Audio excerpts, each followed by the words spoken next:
Daniel Defoe, Robinson Crusoe, Part 85, and considered what particular providences had attended me since my coming into this place, and how God had dealt bountifully with me, had not only punished me less than my iniquity had deserved, but had so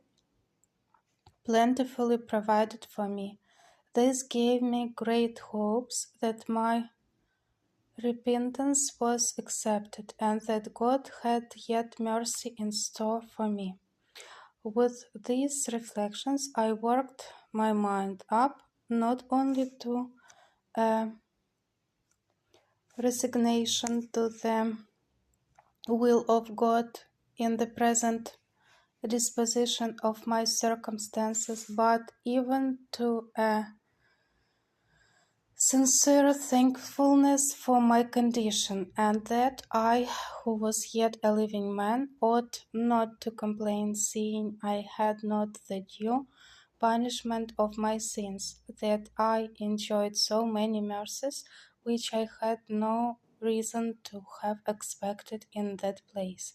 that I ought never more to repine at my condition, but to rejoice and to give daily thanks for that daily bread, which nothing but a crowd of wonders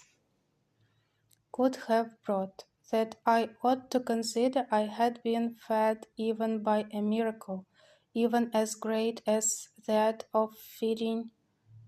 Elian by ravens, nay, by a long series of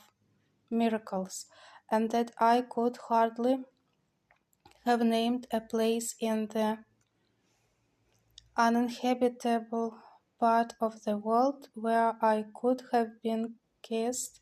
more to my advantage, a place where, as I had no society, which was my affliction on the hand, so I found no ravenous beasts, no furious wolves or tigers to threaten my life, no venomous creatures or poisons which I might feed on to my hurt, no savages to murder and devour me. In a word, as my life was a life of sorrow one way, so it was a life of mercy another, and I wanted nothing to make it a life of comfort, but to be able to make my sense of God's goodness to me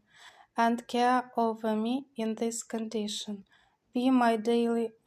consolation. And after I did make a just improvement on these things, I went away and was no more sad. I had now been here so long that many things which I had brought on shore for my help were either quite gone or very much wasted and near spent.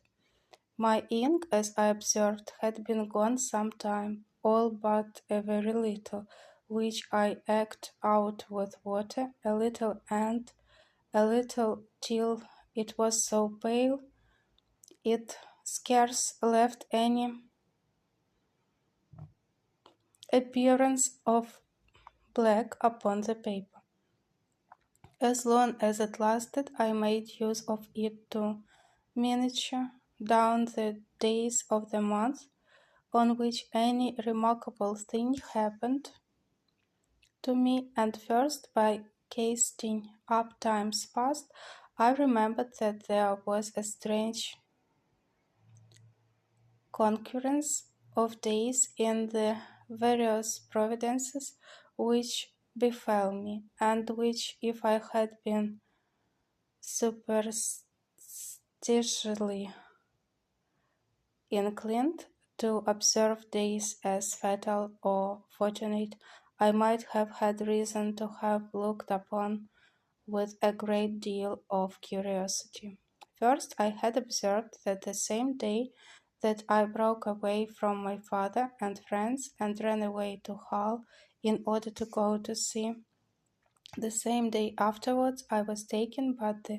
Sally Manfor.